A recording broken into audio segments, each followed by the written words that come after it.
जाको राखे साइयां मार सके ना कोई, यह कहावत बिल्कुल आज कह सकते हैं कि सही साबित हुई है।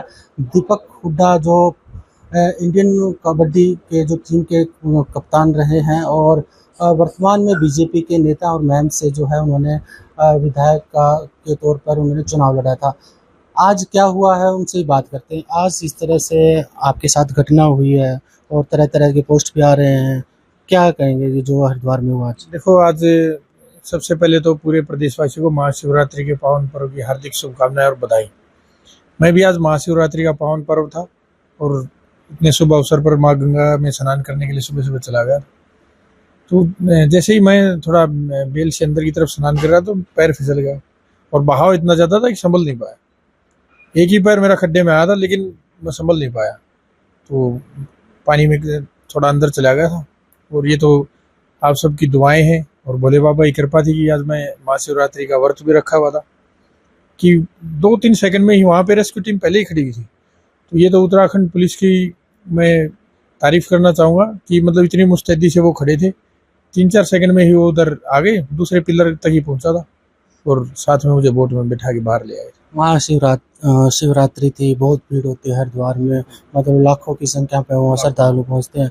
तो जिस तरह से भाव बता रहे हो बहुत तेज था, तो एकदम से आपने क्या डुबकी लगा रहे थे उस दौरान हुआ हादसा है? हाँ, फिर मैं जैसे अपने वो पिलर लगे होते हैं और उनसे अंदर की तरफ, क्योंकि बाहर तो बहुत कम पानी था तो मैं सोचा अच्छे से डुबकी लग जाएगी, तो अंदर की तरफ जैसे मैं डुबकी लगाने के लिए गया तो मेरा आगे वाला पैर सीधा खड्डे में चला गया। फिर तो संभलना ही एकदम जब ऐसा होता है और पानी का बहाव इतना तेज था कि संभल नहीं पाया, तो फिर हाथ पैर मारे। तब तक फिर वो रेस्क्यू टीम ही आ गई थी, मैं दूसरे पिलर के पास ही पहुंचा था, ज़्यादा अंदर नहीं, दूसरे पिलर के पास था, लेकिन रेस्क्यू टीम इतनी मुस्तैदी से खड़ी थी कि तुरंत आ गए थे।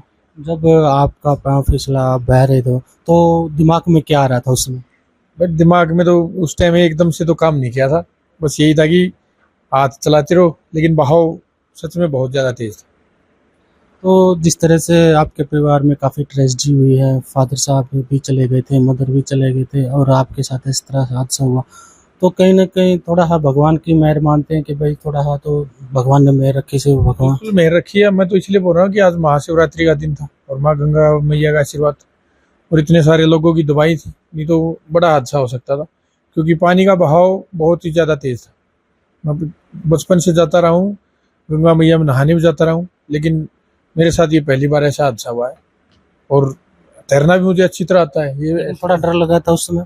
हाँ, देखो डर तो लगता है जब ऐसा हादसा होता है, बिल्कुल डर लगा था। तो एक पोस्ट भी एक सोशल मीडिया में चल रही है कि उसमें क्या मैं वहाँ हरिद्वार गया नहीं। मैं तो आपके सामने बैठा कह रहा हूँ कि मैं सुबह सुबह तो, क्योंकि मेरा आज व्रत भी था, महाशिवरात्रि का व्रत भी है, तो मैं गया था स्नान करने के लिए। तो जिस तरह से एनडीआरएफ की टीम थी, वहाँ पुलिस की जो मुस्तैदी थी, उससे मतलब बिल्कुल बिल्कुल, मैं तो तारीफ करना चाहूँगा उत्तराखंड पुलिस की कि इतनी मुस्तैदी से वहाँ पर वो मौजूद थे और उन्होंने 2 से 3-4 सेकंड का समय ही लगाया होगा मुझ तक पहुँचने के लिए। बिल्कुल जो हरिद्वार पुलिस है उन्होंने दावा किया था कि दीपक हुड्डा को उन्होंने रेस्क्यू करवाया है गंगा स्नान करते वक्त तेज बहाव में बह गए। तो दीपक हुड्डा ने भी माना है कि वो आज हरिद्वार में जो है उनका व्रत था और रात्रि के दिन वो गंगा में स्नान करने के उस दौरान उनका जो पाव है वो बहाव में बह गया था और जो एनडीआरएफ की टीम थी और जो वहाँ पुलिस थी उसकी मुस्तैदी के कारण उनकी जान बच पाई। आज तक के लिए रोहतक से मैं सुरेंद्र सिंह। गर्मियों की छुट्टी होने वाली थी, मेरे पापा आने वाले थे, तो हम लोग सभी खुश थे। तो मैं बेड पे चढ़ के डांस कर रहा था, लेकिन वो पहले ही आ गए। फ्रीज